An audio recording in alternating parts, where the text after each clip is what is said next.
산상수훈 중 팔복 오늘 마지막 시간이 되겠습니다. 본문으로 마태복음 5장 10절에서 12절까지의 말씀을 보겠습니다.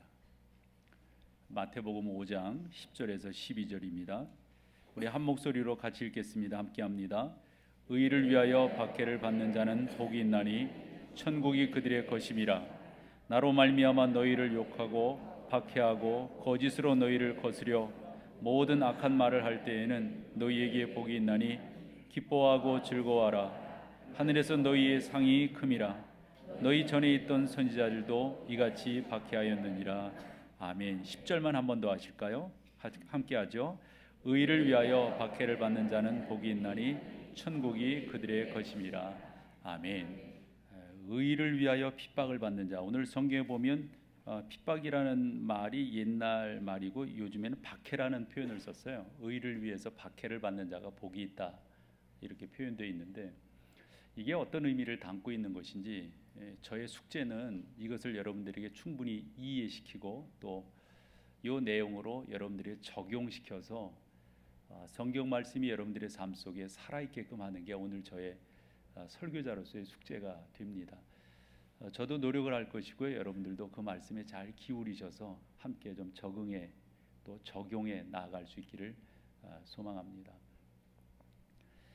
고려가 이제 문을 닫고 조선이 생기면서 태조 이성계에게는 남다른 숙제가 있었습니다.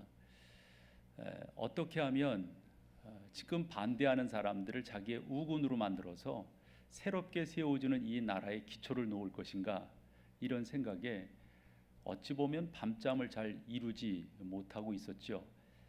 그 반대하는 사람 중에는 정말 거목들입니다.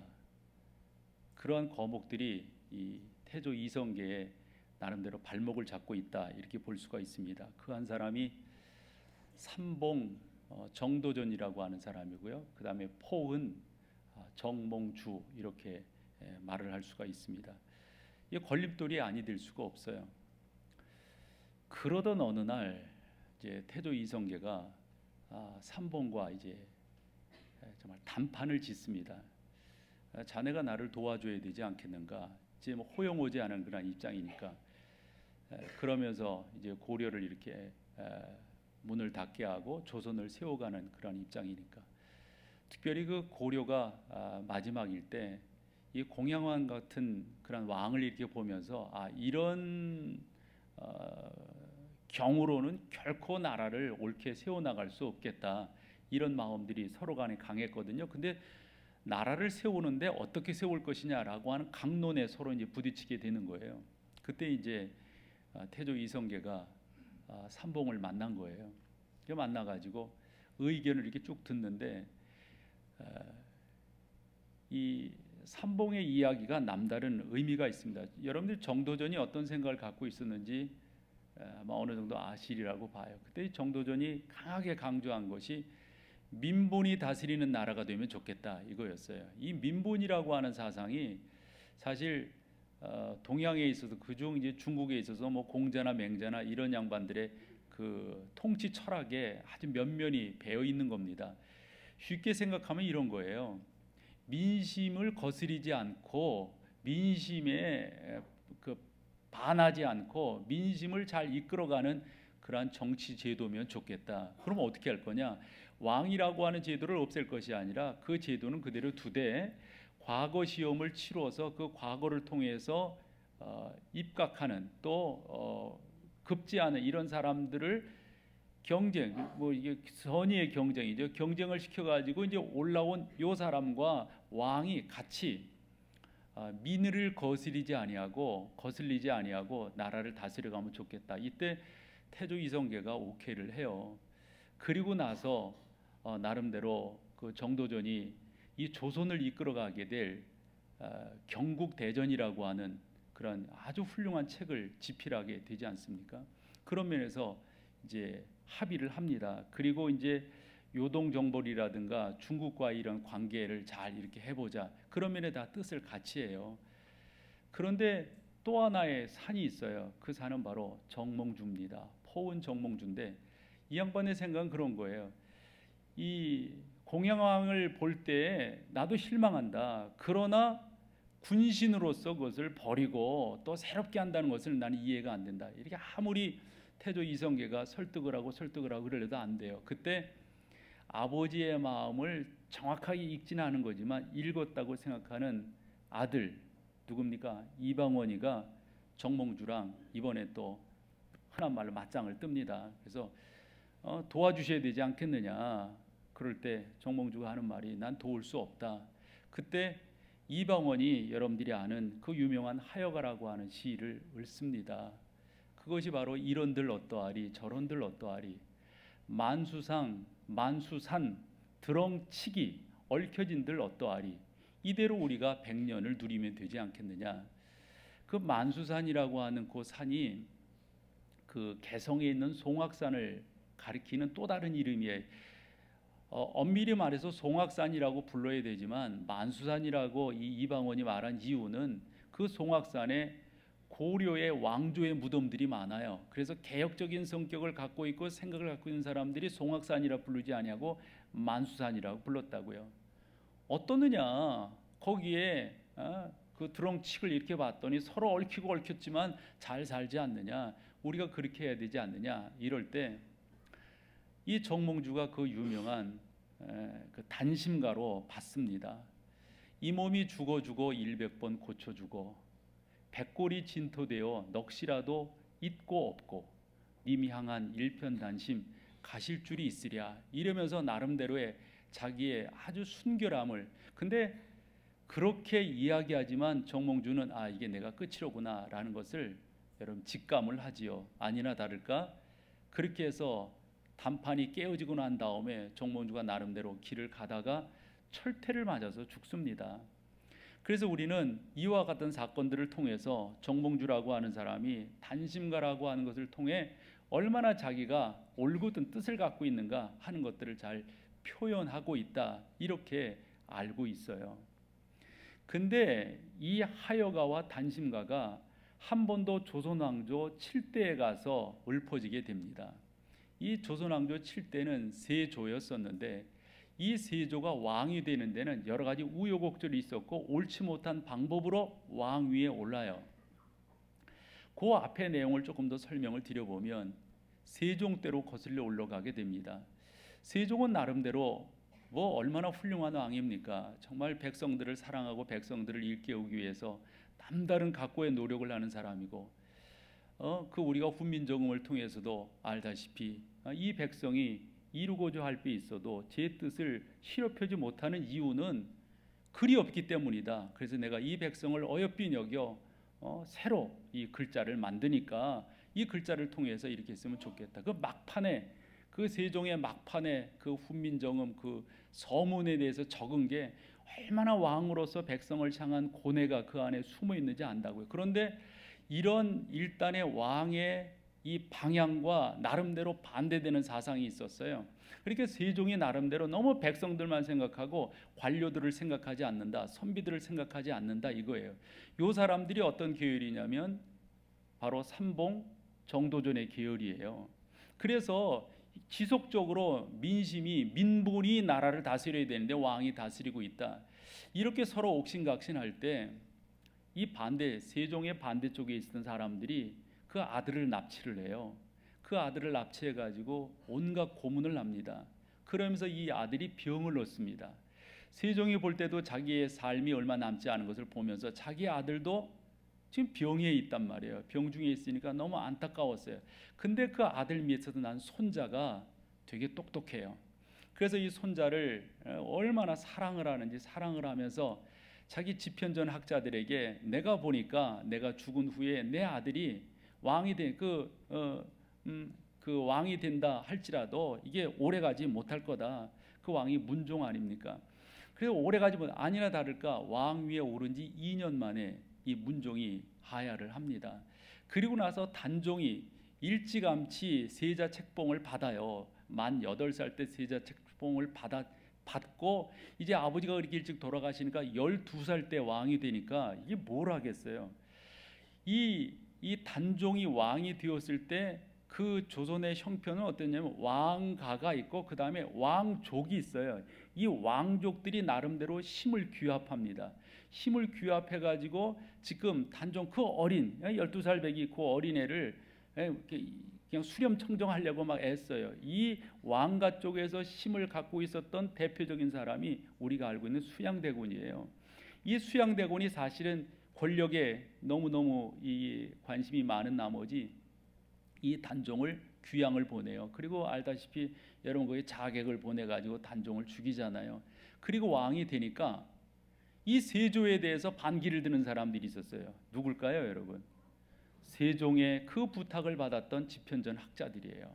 그 집현전 학자들 이름만 대대로 다 알 터인데 박팽년이니 하위진이 김진이니 성삼분이니 이계니라고 하는 그런 집현전 학자들이 반기를 듭니다. 그때 세조가 김질이라고 하는 자기의 신복을 이 사육신에게 보냅니다. 그래가지고 그들을 설득하는데 이 설득하는 과정 속에서 그 전에 정몽주와 그 다음에 이방원이 서로 읊었던 하여가와 단심가가 서로 왔다 갔다 해요. 그리고 나서 그 옆에 있던 이계와 박팽년이 너무도 멋진 말을 합니다. 특별히 이계가 하는 말이 야광명월이, 즉 밤에 빛나는 달이 어둠이 있다고 해서 그 달빛이 없어지겠느냐, 이런 말을 하고, 그 다음에 박팽년도 너무도 멋진 말을 해요. 여필 종부라고 하지만 아무리 내가 여자라고 해서 아무 남자나 따라가겠느냐, 이런 말로써 당신들이 생각하는 지금 세조에 대한 반기를 마음속에 이렇게 새긴다고요. 그렇게 되다 보니까 왕권을 잡은 세조가 이 사육신을 그냥 냅두겠어요? 그래서 이 사육신을 용산 근처에 보면 새남터라고 예전에 그런 곳들이 사형터였었대요. 거기에서 이 사육신을 처형을 한다고요. 처형을 해요. 그 처형을 할 때 그 장면이 이렇게 표현되어져 있어요. 지금이 그 당인리 발전소 근처라고 그러는데요. 거기에 새남터에서 목베임을 당하게 되는데 그때 저녁 노을이 이렇게 깃들었었대요. 그 저녁 노을이 깃든 가운데서 목베이니까 피가 흐르지 않겠어요? 그 피의 붉기가 저녁 노을의 빛이니 더 붉게 되었더라 하는 거예요. 그리고 그 시체들을 그냥 내버려 두니까 새들이 와서 그 시체들을 먹었더라. 여러분, 저는 두 가지 사건, 태조 때 그리고 세조 때 이 이야기를 했어요. 거기서 나름대로 충신들이 있었고 나름대로 자기의 소신을 굽히지 않고 죽었어요. 나름대로 자기의 목숨과 자기의 소신을 맞바꾸었다고요. 여러분, 얼마나 멋있어요. 그리고 우리나라 역사에 보면 갑자사화 같은 경우, 여러분 연산군 아시잖아요. 그때 이 연산군이 자기 어머니를 사약을 내려가지고 막 이렇게 되잖아요. 그때 그 갑자년이었었는데 그때 나름대로 또 봉기를 든 사람들이 있었어요. 그 홍원충이라고 하는 이런 사람인데, 이 홍원충이라고 하는 사람도 얼마나 나름대로 이 뜻을 굽히지 아니하고 잘 일이 지냈는지. 그래서 우리의 역사를 이렇게 보면 적어도 우리나라가 있잖아요. 너무 유약하고 연약하고 뭐 별 볼일 없고 이런 나라가 결코 아니에요. 너무너무 멋있는 우리의 선조들이 계셨고 의지가 굳은, 정말로 자기의 목숨과 자기의 뜻을 맞바꾸지 않은, 또 맞바꾸는 그러한 나름대로의 귀한 우리의 선조들이 계셨다고 하는 것을 이런 역사들을 통해서 보게 돼요. 얼마나 여러분 의롭습니까? 우리가 적어도 그러한 후예들이라고 하는 이 자긍심을 우리의 젊은이들에게 더더욱 강조해야 되리라 생각을 합니다. 한데 말이에요, 이런 얘기를 제가 하는 이유는요, 뜻이 있어요. 이유가 있어요. 왜냐?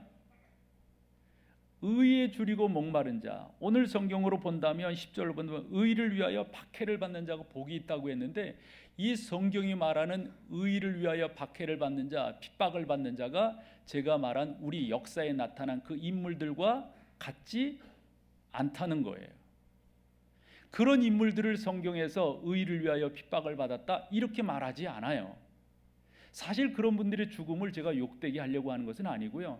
적어도 성경이 말하는 의를 위하여 핍박을 받는다라고 하는 게 어떠한 가치로 어떻게 우리가 이해해야 할 건가, 이것을 오늘 저는 설교자로서 여러분들에게 설명을 하려고 그래요. 여러분, 어찌 사람이 사람됨에 있어서 소유가 많다고 사람이고 소유가 적다고 저 사람은 덜 된 사람이야 이리 말하겠어요? 아니, 그 사람 많이 배웠다고 그 사람 괜찮은 사람이고 덜 배웠다고 그래서 그 사람은 못된 사람인가요? 덜 된 사람인가요? 그렇지 않아요. 적어도 사람이 사람 되는 데 있어서 적어도 우리 성도들 입장에서 생각을 해볼 때 적어도 이런 생각은 해야 되지 않겠어요? 그러니까 이런 거예요. 두 가지로 본다면 그 사람이 뭐를 즐거워하는가 이거예요. 뭐를 즐거워하는가. 그 사람을 즐겁게 하는 게 뭔가. 또 하나는 그 사람이 뭐를 고뇌하고 있는가. 이걸 우리가 생각하는 게 무엇보다도 중요하다 이거죠. 여러분 봐봐요. 우리 어릴 때부터 이런 얘기 듣고 냈죠. 아유 저런 짐승만도 못한 저런 짐승 같은 이렇게 말을 했단 말이에요. 그게 뭐예요? 짐승 같다는 말이 뭐예요? 짐승 같다고 하는 말은 짐승처럼 살아. 짐승의 특징이 뭡니까? 먹으면 되는 거예요. 짐승은요. 짐승은 나름대로 새끼 나면 되는 거예요. 이게 두 가지예요. 먹고 새끼 나고 하는 거라고요. 이 두 가지를 위해 살아가요. 여러분 사람이 그렇게 산다고 사람이겠어요? 다 사람이 그런 동물적 속성이 없지는 않지만 그것을 위해서 살아간다면 그건 사람이 아니란 말이죠. 또 하나 여러분들이 이런 생각도 해볼 거예요. 어떤 사람이 뜻을 갖고 있어요. 의지를 갖고 있어요. 그것을 위해서 열심히 노력해요. 그런데 그것이 자기의 배만 불리는 거예요. 예, 자기가 목표를 갖고 있고 철학을 갖고 있고 나름대로 합리적인 생각으로 그의 삶을 추구해서 그것을 얻었어요. 기뻐해요. 그런데 중요한 게 자기만을 위한 거예요.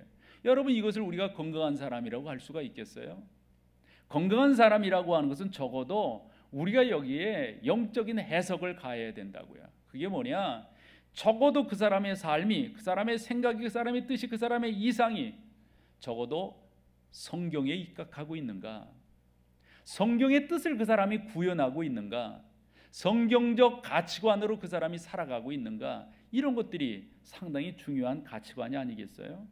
그래서 여러분 이 세상에 보면 흔한 말로 이렇게 살고 저렇게 사람들에게 존경도 받고 사람들의 나름대로 의미를 부여해주는 그런 삶을 산 사람들이 한두 명이 아닐 거라고요. 한데 우리는 그런 사람들을 의를 위하여 핍박을 받았다 이렇게 말하지 않아요. 사랑하는 여러분들이 의를 위하여 핍박을 받는다고 하는 것은 단순히 이 세상의 가치를 위해서 자기의 생명과 자기의 모든 것들을 내놓았다가 아니라 적어도 여러분들이 영원한 가치를 위해서 살아가는가, 영원하신 그리고 우리의 조물주 되시는 우리의 생명 되시는 그 하나님이 나의 삶의 주인이라고 내가 분명하게 믿고 그 가치 속에 살아가고 있는가, 이것이 여러분들을 여러분답게 만들어준다는 말이죠.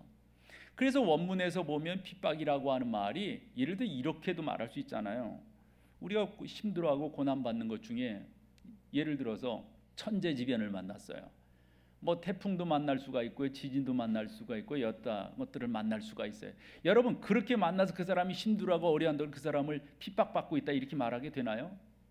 핍박이라고 하는 것은 다분히 자원해서 하는 거예요. 자원해서 내가 자원해서 하는 거예요. 그것을 두 가지로 설명을 해볼 터인데 하나는 베드로를 통해서 설명해보고 하나는 예수님을 통해서 설명을 해볼게요.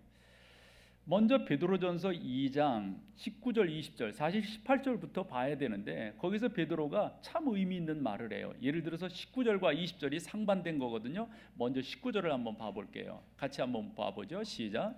부당하게 고난을 받아도 하나님을 생각함으로 슬픔을 참으면 이는 그러니까 한마디로 말해서 이렇게 당하는 고난이 의를 위해서 받는 고난이다 이거예요.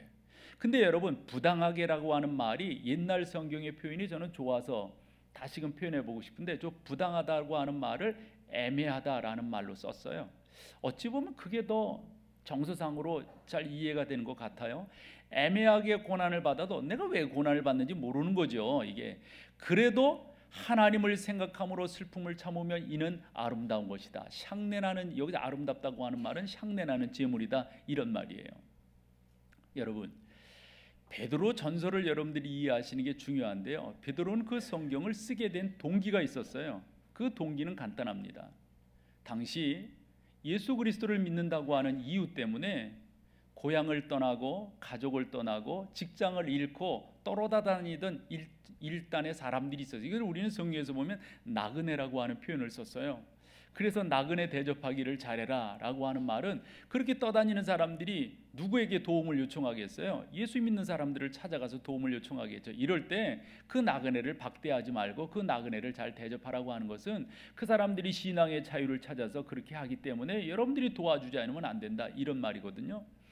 그런데 베드로전서 1장을 보면 1절이 참 저는 많은 것들을 담고 있다고 생각해요. 본도, 갈라디아, 갑바도기아, 아시아와 비두니에 흩어진 나그네들에게 피언자한다 그랬어요. 그러면 본도, 갈라디아, 갑바도기아, 이 갑바도기아 같은 경우는 터키에 있는 로마에 있는 어떠한 카타콤베보다도 훨씬 더 크다고 그러잖아요.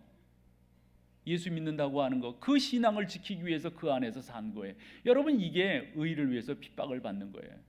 그래서 갑바도기아 및 아시아에 흩어진 여러 사람들, 이런 사람들이 신앙생활을, 신앙을 지키기 위해서 그렇게 살아가다 보니까 너무 고통이 심해가지고 견딜 수가 없어요. 이런 사람들을 베드로 입장에서는 격려하고 도와주기 위해서 이 편지를 쓴 거라고요. 그 중에서 1장 8절을 보면 베드로가 그런 말을 하잖아요. 여러분들이 예수 그리스도를 보지 못하셨습니다. 그러나 여러분들이 사랑하시잖아요. 우리가 예수 그리스도를 보지 못하였으나 사랑하는도다, 이 말이거든요. 그렇게 격려하는 거예요. 그렇게 격려하는 거예요. 근데 이런 사람들이 이곳저곳 다니다 보니까 여러 가지 어려움을 겪어요. 그 어려움 중에 뭐라는 거예요? 애매하게 어려움을 겪는 거예요. 부당하게 어려움을 겪는 거예요. 그러나 그 어려움이 하나님 안에서, 즉 신앙을 지키기 위해서 영원한 가치를 갖고 있는 것이라면 뭐라고요? 그것이 하나님 앞에 드려지는 향내나는 제물이 되어진다. 이거야말로 의를 위해서 핍박을 받는 것이 된다 하는 거죠. 반대로 20절에는 뭐라고 말하는가 한번 보실래요? 20절, 이것도 좀 고난받는 건데 같이 한번 읽어봐요. 시작. 죄가 있어 매를 맞고 참으면 무슨 칭찬이 있으리요? 그러나 선을 행함으로 고난을 받고 참으면, 지금 무슨 말을 하는 거냐면, 만약 어떤 사람이 죄를 지었어요. 그래가지고 감옥에 갇혀서 매도 맞고 여러 가지로 어려워요. 이런 사람들은 무슨 칭찬을 받겠느냐? 여러분, 칭찬이 있겠어요? 그런 사람들은? 예를 들어서 이런 것도 생각을 해볼 수 있잖아요. 어떤 사람이 자기의 건강을 돌보지 않아요. 그러다가 그 사람이 건강에 이상이 왔어요. 여러분, 나는 요즘 고난이 심해, 이런다면 되겠어요? 그건 고난이 아닌 거죠. 자기가 잘못함으로 인해서 맞는 매는 고난이라고 볼 수가 없고, 그거는 핍박이라고 볼 수가 없고 당연하다는 거예요. 당연하다는 거예요. 그래서 20절에서 그런 그 뒤쪽에 그런 표현을 하잖아요. 의를 위하여 당하는 것이 진짜 당하는 거다. 진짜 당하는 거다. 근데 있잖아요, 정말 중요한 것이 21절이에요. 19절을 설명을 드렸어요. 20절을 설명을 드렸어요. 21절에 봐봐요. 21절 앞부분이 중요해요. 뭐라고 그럽니까? 이를 위하여 너희가 부르심을 받았으니. 자, 이를 위하여, 무엇을 위해서란 말이죠? 쉽게 19절을 위해서, 20절을 위해서. 이럴 때 난 어찌 해야 될지 모르겠어요. 어떻게 해야 될지. 19절은 뭐였었죠? 애매하게 당하는 고난이 있다고 그랬어요. 부당하게 당하는 고난이 있다고 그랬어요. 20절 봐봐요. 어떤 고난이? 자기가 죄를 지어가지고 당하는 고난은 건 당연하다. 21절로 가봐요. 이를 위하여 너희가 부르심을 받았다는 것은 19절 때문에 부르심을 입었다는 거예요. 20일 때문에 부르심을 입었다는 거예요. 당연히 19절이죠. 그러므로 여러분들이 하나님의 부르심을 입었다고 하는 것은 이와 같은 하나님의 놀라운 은혜 가운데 여러분들이 부르심을 입었다는 거예요. 그러므로 의를 위하여 핍박을 받는다라고 하는 그 말은 여러분들이 자원하는 거예요. 자원하는 거. 여러분들이 하나님의 나라를 위해서, 하나님의 영광을 위해서 여러분들이 나름대로 아름다운 삶을 선택한 거예요. 이러한 여러분들의 삶은 하나님께서 천국이라고 하는 놀라운 것들로 보상을 해주신단 말이죠. 그러나 그렇지 못한 것들은 아니다라고 하는 겁니다. 그래서 제가 조금 더 여러분과 좀 나눠보고 싶은 게, 이러한 고난을 받은 대표주자를 꼽는다고 한다면 예수님이라는 거예요. 예수님만큼 이런 고난을 자체에서 받으신 분이 누가 있는가? 특별히 예수님의 십자가 같은 경우는 예수님께서 만약에 안 하시려고 마음을 먹으신다면 충분히 안 할 수 있는 거잖아요. 왜 예수님 당신이 일부러 6월절에 어린 양이 돼가지고 예루살렘으로 올라가시겠어요? 예수님은 애초부터 제자들에게 말씀하셨잖아요. 내가 얼마 안 있어서 예루살렘에 올라가서 대제사장들과 서기관들에게 고난을 받고 죽임을 당한 후 내가 부활하게 될 것이다. 애초부터 우리 주님은 그 길을 걸어가셨단 말이에요. 저는 성경을 보면서 우리 주님이 충분히 안 하시고 피하실 수 있는 길, 그 십자가를 피하실 수 있는 길을 우리 주님은 친히 선택하셔서 그 길을 걸어가시는 것을 볼 수가 있어요. 그 중에 마가복음 11장에서 그런 내용을 보게 되는데, 그 11장에 가보면 우리 주님께서 성전에 들어가셔서 상을 펴놓고 거기서 돈을 바꾸고 비둘기를 팔고 여러 가지 장사를 하는 사람들을 보면서 채찍을 들어 회초리를 들어 그들을 치시면서 크게 말씀하세요. 그 말씀이 마가복음 11장 17절에 있습니다. 같이 한번 읽어보죠. 시작. 이에 가르쳐 이르시되 기록된 바 내 집은 만민이 기도하는 집이라 칭함을 받으리라고 하지 아니하였느냐. 너희는 거기서 이 사람들이 그 세도가 있는 사람들이 말이에요. 그 당시에 그 모든 것들을 다 지배하고 권력의 정점에 있는 대제사장들의 수하에 있는 바리새인들이 거기서 나름대로 뭐 얼마씩 돈을 줬는지 모르지만 그 자릿세를 내고 지금 장사를 하고 있는 거예요. 그리고 장사에 남는 것들 뭐 세금 또 냈겠지요. 이러고 있는데 어느 날 저 시골에서 올라온 한 청년이 말이죠, 크게 소리치기를 감히 말이죠, 너희가 어찌하여 내 집은 기도하는 집인데 강도의 구렬로 만들었느냐 이러면서 야단친단 말이에요. 그러면서 내 집은이라고 하는 것은 나 주어가 누구를 말하는 거예요? 당신을 이야기하고 있는 거예요. 아니 이런 예수님 그렇게 안 하셔도 되는 거거든요. 그 당시 사람들이 그냥 그렇게 살아가니까 그냥 묻어가셔도 돼요. 그런데 이렇게 말씀하신 것으로 인해서 그 다음 18절을 봤더니 사람들이 성이 나요. 그래서 어떻게 결심하는가 한번 성경을 읽음으로 또 한번 봐볼게요. 같이 봐봐요. 시작. 대제사장들과 서기관들이 듣고 어떻게 해요? 예수를 어떻게 죽일까 하고 꾀하니 그랬어요. 예수를 어떻게 죽일까 하고 꾀했다. 만약에 우리 주님께서 성전에 들어가셔서 그와 같은 말씀을 하지 않았다면 사람들이 예수님 죽이려고 그러지 않았을 거라고요. 우리 주님이 자초하셨어요. 십자가를. 우리 주님이 그 고난을 자초하셨어요. 그러나 그 자초하신 그 고난이 자기 배불리는 거예요? 자기의 영달을 위한 거예요? 출세를 도모하기 위한 거예요? 인기를 갖추기 위한 건가요? 여러분, 저는 서론적으로 정몽주에 대한 이야기도 했고 나름대로 세조에 대한 이야기도 했어요. 거기에서 나타난 사육신에 대한 이야기도 했어요. 왜 우리가 그런 사람들을 성경이 말하고 있는 의를 위하여 핍박을 받은 자다라고 하는 범주 안에 넣지 않는 건가요? 적어도 우리는 그런 사람들처럼 죽지 못했잖아요. 그런 용기도 없잖아요. 그럼에도 불구하고 여러분들의 삶을 의를 위하여 고난을 받는 그 범주 안에 넣어서 여러분들이 천국을 소유한 사람이라고 저는 설교하는 데는 어떤 이유가 있는 건가요? 이 구분이 우리 가운데 있어야 되지 않을까요? 이 구분이. 예수 그리스도 그분이 분명히 이와 같은 것들을 다 피해 가실 수도 있으셨지만 어떻게 해서 그분은 친히 십자가 왜 그 긁어 부스럼을 만드시냐고 그 안에 들어가서 아니 거기서 다 평이하게 다 그렇게 살아가는 건데 사실은 그게 나쁜 목적은 아니었어요.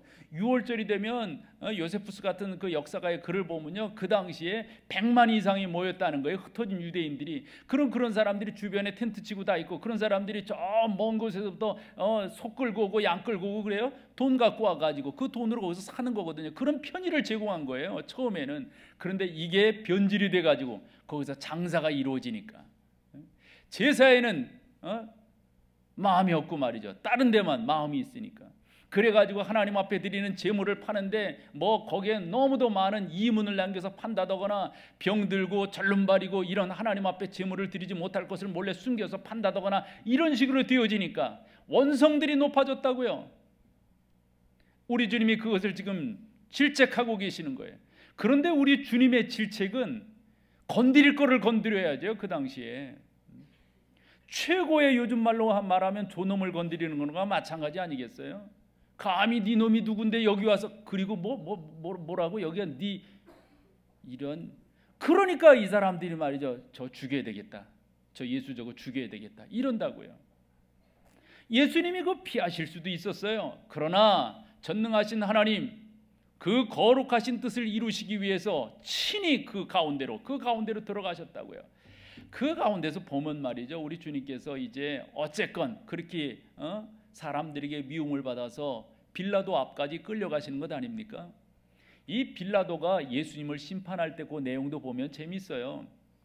예수 그리스도가 죄가 없는 것을 이 빌라도가 너무도 익히 알고 있어요. 먼저 누가복음 23장 4절을 한번 읽어볼게요. 같이 한번 읽어봐봐요. 시작. 빌라도가 대제사장들과 무리들에게 뭐라고요? 내가 보니 이 사람에게 야 죄가 없는데 나보고 어떻게 심판하라고 너희들 데리고 왔느냐 지금 이거예요.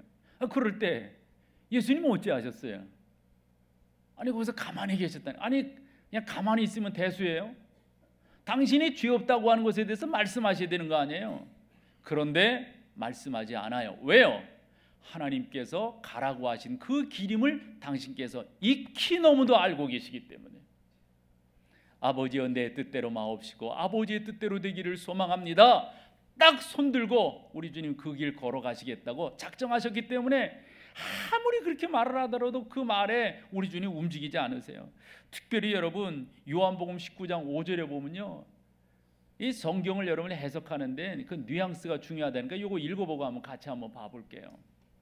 같이 한번 읽어봐요. 시작. 이에 예수께서 가시관을 쓰고 자색 옷을 입고 나오시니 빌라도가 그들에게 말하되 보라 이 사람이로다 하며 그랬잖아요. 그거 봐봐요 여러분.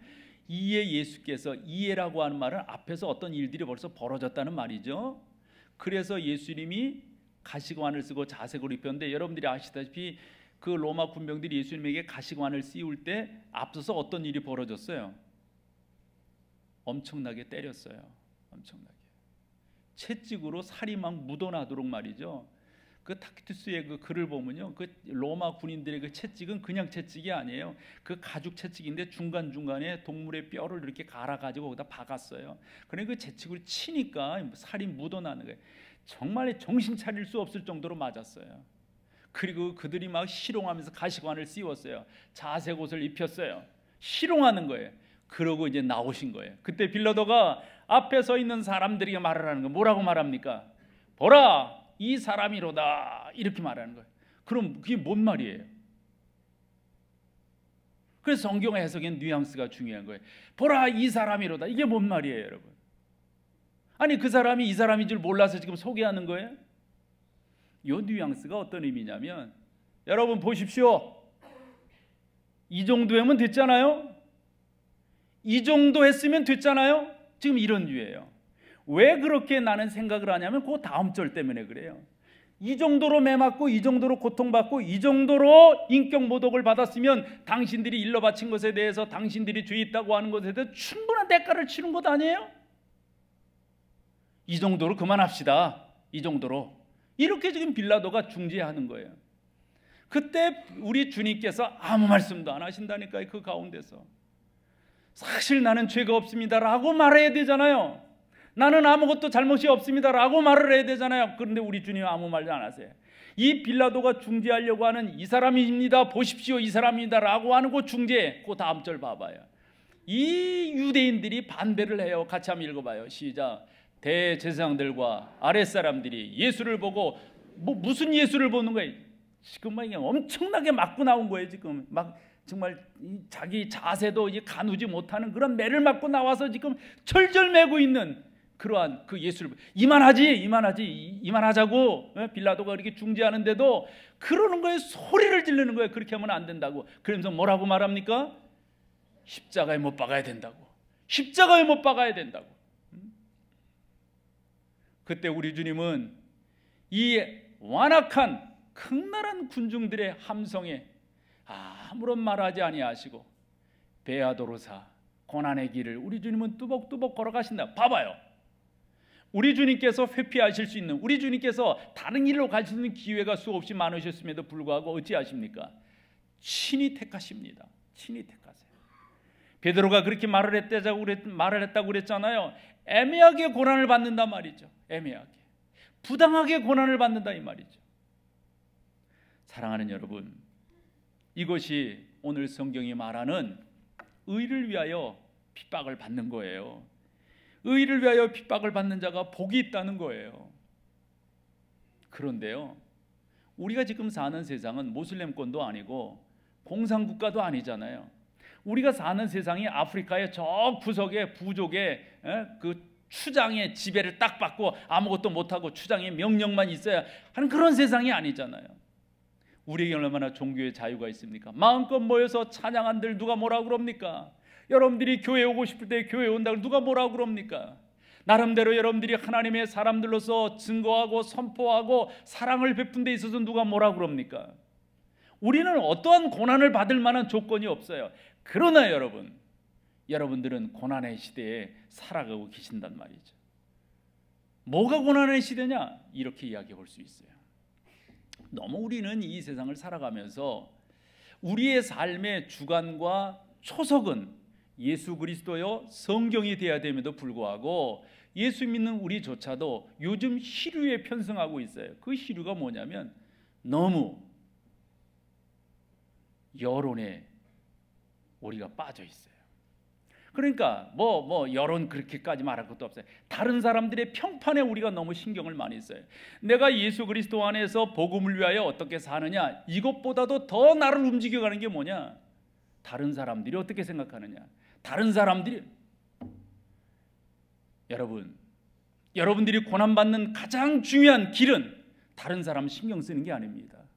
여러분들이 하셔야 될 것이 있다면 하나님의 여론을 생각하셔야 돼요. 성령님의 여론을 생각하셔야 돼요. 천군 천사가 어떠한 생각, 어떤 여론으로 나를 바라보고 있느냐, 이걸 생각하는 게 중요해요. 왜 그러냐면 사도행전 12장에 가보면 중요한 사건이 두 개가 나와요. 헤롯이라고 하는 왕이, 아마 이 헤롯은 정통 유대인이 아닌데 이 유대의 왕을 하니까 정통 이스라엘 사람들이 싫어하는 거예요. 근데 이 양반이 머리도 있고 그러니까 요거를 완화시키기 위해서 갖은 방법을 다 한다고요. 그래서 이스라엘사를 그 당시를 연구를 해보면, 배경사를 연구해보면 헤롯이 보통 똑똑한 사람이 아닌 것을 알 수가 있어요. 어쨌건 이런 사람들은 여론 정치에 아주 민감하잖아요. 지금 백성들이 뭐가 지금 가려운가, 뭐를 지금, 그래서 딱 알아봤더니 한 무리 때문에 골머리를 앓고 있어. 그 무리가 누굽니까? 예수 믿는 사람들이에요. 그래가지고 이 헤롯이 자기의 군사를 풀어가지고 예수 믿는 사람들 중 예수님의 제자, 수제자 두 사람을 딱 가두어요. 누가 갇히게 되죠? 야고보와 베드로가 갇히게 됩니다. 야고보와 베드로가 그 가운데 갇혀 있을 때 이 헤롯이 어떤 선택을 하냐면, 아주 사람들의 원성이 여기에 있으니까, 그리고 자기가 나름대로 공고하게 자기 세력을 갖춰야 돼. 요 사람 중 하나를 처형하면은 여론을 딱 살펴봤더니 자기의 인기가 높아질 거라고 생각이 딱 든 거예요. 그래서 누구를 먼저 죽여요? 왜 죽어야 됩니까? 야고보가 뭔 죄를 졌습니까? 목이 잘릴 만한 뭔 죄를 졌습니까? 함에도 불구하고 야고보가 항거했다는 말이 없어요. 이 헤롯이라고 하는 자가 베드로도 그렇게 해야 되겠다 싶어가지고 베드로를 감옥에 가둬놓은 거예요.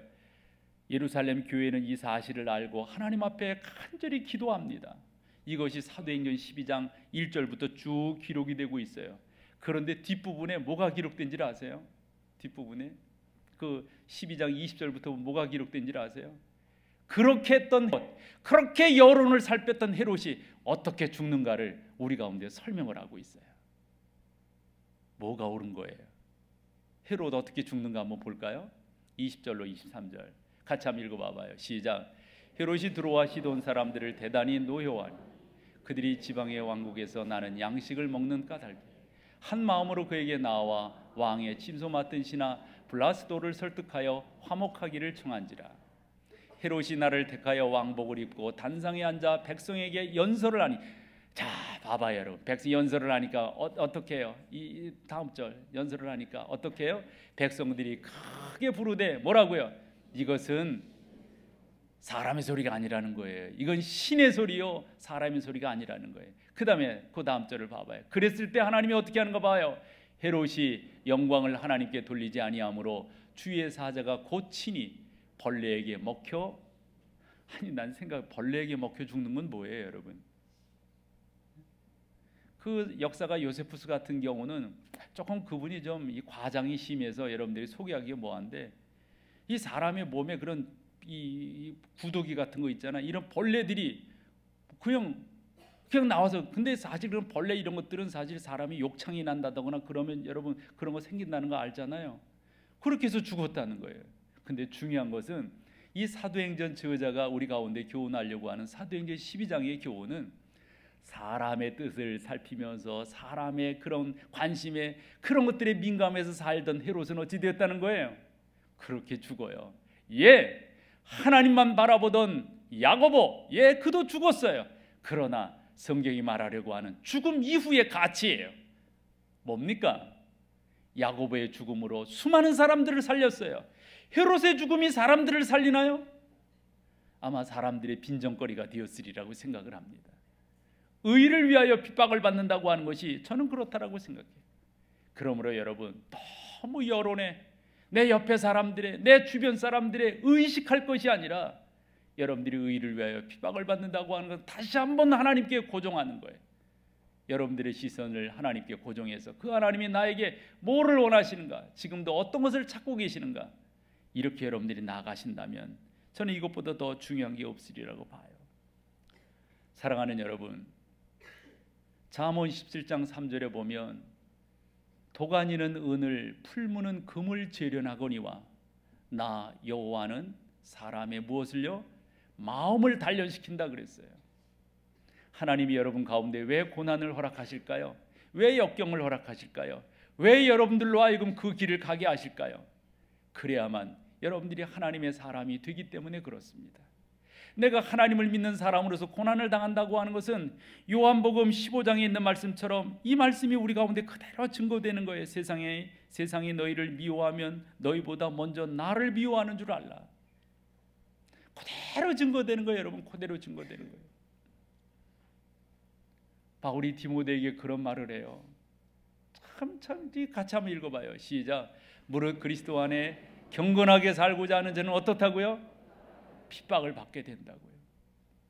사랑하는 여러분, 이걸 우리가 두려워할 것이 아니라 나를 훈련시키시고 나에게 있는 불순물을 빼내기 위해서 하나님이 이런 길들을 허락하신다고 하니까 가장 중요한 것은 여러분들의 삶의 자세예요. 뭐가 여러분들의 삶의 근간을 이루고 있는가, 무엇이 여러분들을 여러분답게 만들어가고 있는가, 이런 것들을 한 번 더 생각해 보는 것이죠. 저는 이 설교를 준비하다가 손양원 목사님을 생각했어요. 손양원 목사님이 두 아들이 죽었을 때 하나님 앞에 올려드린 감사 10개가 있잖아요. 나 같은 죄인의 혈통에서 순교자의 자식들이 나오게 하시니 하나님께 감사합니다. 허다한 많은 성도들 중에 어찌 이런 보배들을 주께서 하필 내게 맡겨주셨는지 그 점 또한 주님께 감사합니다. 삼남 삼녀 중에도 가장 아름다운 두 아들 장자와 차자를 바치게 된 나의 축복을 하나님께 감사합니다. 한 아들의 순교도 귀하다 하거늘 하물며 두 아들의 순교리요. 하나님 감사합니다. 예수 믿다가 누워 죽는 것도 큰 복이라 하거늘 하물며 전도하다 총살 순교 당함이리요. 하나님 감사합니다. 미국 유학 가려고 준비하던 내 아들 미국보다 더 좋은 천국에 갔으니 내 마음 안심되어 하나님 감사합니다. 나의 사랑하는 두 아들을 총살한 원수를 회개시켜 내 아들 삼고자 하는 사랑의 마음을 주신 하나님께 감사합니다. 내 두 아들의 순교로 말미암아 무수한 천국의 아들들이 생길 것이 믿어지니 우리 하나님 아버지께 감사합니다. 이 같은 역경 중에도 이상 8가지 진리와 하나님의 사랑을 찾는 기쁜 마음, 여유 있는 믿음을 주신 우리 주 예수 그리스도께 감사합니다. 끝으로 나에게 분수에 넘치는 과분한 큰 복을 내려주신 하나님께 모든 영광을 돌립니다. 너무 이런 글을 읽을 때마다 너무 죄송해요. 너무 편하게 사니까. 그러나 여러분, 내가 편하게 산다 어떻다 이런 것들이 중요한 게 아니라 여러분들의 의식이에요. 적어도 여러분들의 삶의 주제가 하나님이신가 아닌가 이거예요. 이런 것들이 왜 중요하냐면 이것이 여러분들을 더욱더 훈련시켜 주기 때문이에요. 여러분들을 더욱더 온전하게 만들어 주기 때문이에요. 사랑하는 여러분, 저는 고린도후서 12장을 이렇게 보면서 참 사도 바울의 그 기도가, 사도 바울의 간구가 너무너무 마음에 와 닿더라고요. 바울이 그러잖아요. 하나님, 이것도 좀 고쳐주세요. 이것도 좀 고쳐주세요. 이것도 좀 고쳐주세요. 이러는데 하나님께서 들어주지 아니하시고 되레 이렇게 말씀하셨다는 거 아니에요. 고린도후서 12장 10절인데요. 같이 한번 읽어보세요. 시작. 그러므로 내가 그리스도를 위하여 약한 것들과 능욕과 궁핍과 박해와 곤고를 기뻐하노니 이는 내가 약한 그때. 여러분 이거 아멘이세요? 대충 하시지 말고 진짜 아멘이세요? 좀 더 심각하게 물어볼게요. 정말 여러분 가운데 아멘이신가요? 아멘. 아멘. 이것이 여러분들의 신앙의 고백이 되어야 합니다. 좋아요. 내가 정몽주처럼 내가 살진 못했어요. 내가 사육신처럼 살지는 못했어요. 그러나 여러분, 여러분들이 의를 위하여 핍박을 받는 것은 바로 여러분들의 삶의 주제가 하나님이시기 때문에 그래요. 여러분들이 적어도 그와 같은 가치를 놓고 살아가기 때문에 그래요. 이렇게 여러분들이 살아갈 때 하나님께서 남다른 은혜를 주실 거예요. 저는 이렇게 목회를 하면서 종종 목사님, 제가 모태신앙인데 모태신앙 아시잖아요, 이런 말을 들어요. 그게 제 속에는 그분이 이제 점잖은 분이니 뭐 이렇게 말하기는 뭐 하잖아요. 또 제가 제 성품상 교인들에게 그렇게 볼멘소리 하는 사람도 아니고, 속으로, 내 속으로 어쩌라고요. 그래서 여러분 가운데 간증이 있어야 돼요. 여러분 가운데 예수 그리스도를 만남이 있으셔야 돼요. 내가 무슨 공산치하도 아니고, 내가 무슨 모슬렘권에서, 내가 신두권에서, 내가 더 아프리카의 어느 곳에서, 저 남미 쪽의 어느 곳에서 내가 예수 믿는 거, 그것으로 인해 고난당하는 그런 입장은 아니라도 여러분 가운데 주님을 향한 그런 고백들이 있으셔야 돼요. 그 주님을 향한 고백으로 나아갈 때 여러분들이 고난이라고 하는 것을 경험하게 될 거예요.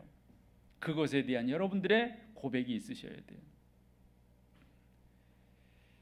사도행전 16장에 가보면 바울이 이제 그곳에서 이제 복음을 증거하는데, 특별히 몇 날 며칠을 복음 보는 게 어떤 애가 너무 불쌍해요. 근데 이 어린 것이 말이죠, 귀신에 쓰여가지고 사람들에게 점을 봐주는 거예요. 그러니까 점을 봐주니까 그 점 본 사람들이 돈을 내잖아요. 그러면 그 뒤에 그 뭐라고 말합니까? 그런 사람들이 있잖아요. 그런 사람들이 얘한테 돈을 주면 자기가 살짝 빼가는 거예요. 그리고 얘는 계속 그러면 너무 불쌍한 거예요. 그래서 바울이 그 아이의 귀신을 쫓아버렸거든요. 그러니까 점을 못 보잖아요. 그랬더니 얘를 통해서 돈 벌던 사람들이 그냥 난리를 치는 거예요. 그래 다른 사람들까지 선동해가지고 결국 사도 바울과 실라가 빌립보 감옥에 갇히게 돼요. 그런데 그 감옥에 갇혀서 우리 이렇게 생각할 수 있잖아요. 하나님, 제가 뭘 잘못했다고 이 감옥까지 들어오게 하셨어요? 저는 주님 증거한 것밖에 없는데, 그 귀신 들린 거 고친 것밖에 없는데 제가 이 감옥까지 들어와서 이렇게 살아야 되는 이유가 어디에 있어요? 아마 이렇게 따질 수 있잖아요.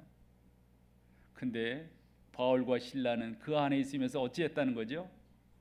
찬양했어요. 16장 25절입니다. 우리 같이 한번 읽어봐 보세요. 같이 봐봐요. 시작.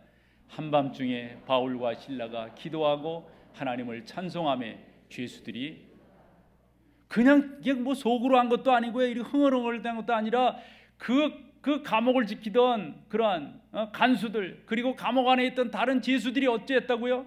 들었단 말이에요. 아마 시끄러워 소리쳤던 사람도 있을지 모르겠어요. 사람들이 듣도록 찬송을 했어요. 여러분 생각해 봐요. 부당하게 감옥에 들어왔는데 찬송하는 이 바울과 실라는 뭐냔 말이에요. 옆에 사람에게 물어보면 좋은데 묻지도 마세요. 좋아하는 노래가 뭐죠? 18번지. 여러분 18번지가 뭐죠? 뭐 있잖아요. 뭐 그런 거 있잖아요. 대개 사람들이 이런 말이에요. 예수 믿는 사람들은 그런 노래 해본 지가 오래돼 가지고, 그러나 뭔가 하더라고. 뭔가 해요. 여러분의 찬송 18번지는 뭐예요? 여러분의 찬송 18번지. 그게 중요해요, 여러분. 431장 너무 귀한 찬송이거든요. 그 뒷부분 가사만 한번 보여줄래요? 431장. 내 주여 뜻대로 행하시옵소서. 살든지 죽든지 뜻대로 하소서. 참 너무 좋아요. 예수 믿기를 너무 잘했어요. 바울이 빌립보 교회에 이런 편지를 써요. 내게 당한 일이 복음의 진보가 된 것을 너희가 알기를 바란다. 사랑하는 여러분, 여러분들이 이 세상을 살아가면서 그런 고백들이 있어야 돼요. 칼빈이요, 이 죽음을 앞두고 이제 바로 이제 운명하려고 하는 그런 때 칼빈이 성경 구절을 외웠대요. 그것이 로마서 8장 18절인데 그 성경 구절을 쭉 읽으면서 난 그것도 이상하더라. 어떤 사람이 그 옆에서 또 그걸 세웠나 봐요. 16번까지 외우고 17번째 이분이 돌아가셨대요. 그 신빙성이 있어요. 아니 그럼 한국에 그걸 어쨌건 기록이 그렇게 되어 있더라고요. 그걸 16번 외우고 17번째 이 칼빈이 부르심을 입었다는 건데 로마서 8장 18절인데 뭐죠? 아니 보여주지 말아야지. 뭐죠 여러분? 아니 근데 2부 때도 그랬다니까요. 우리 교인들이 여기를 와야 되는데 자꾸 다른 교인들이 여기를 온다니까. 우리 교인들은 다 외워요 이걸. 그거 어디서 있다 오신 거예요 여러분들은? 자 보여주고 같이 한번 해봐요. 시작. 생각하건대 현재의 고난은 장차 우리에게 나타날 영광과 좋게 비교할 수 없다. 이제 없애버려요. 자 같이요. 생각하건대 시작. 생각하건대 현재의 고난은 장차 우리에게 나타날 고난과 좋게 비교할 수 없다. 좋게 비교할 수 없다. 꼭 여러분 가운데 이런 은혜가 있기를 바라요. 그럼 봐봐요 여러분. 그러면 천국이 여러분들에게 선물로 주어진다는 거예요. 그럼 천국이 뭐예요? 뭔 땅이에요? 무슨 권세예요? 뭐예요 여러분? 여러분 가운데 부족함이 없음이 하나님께서 여러분들의 심령 가운데 허락해 주시겠다는 거예요. 그런 은혜가 충만하시기를 축원합니다.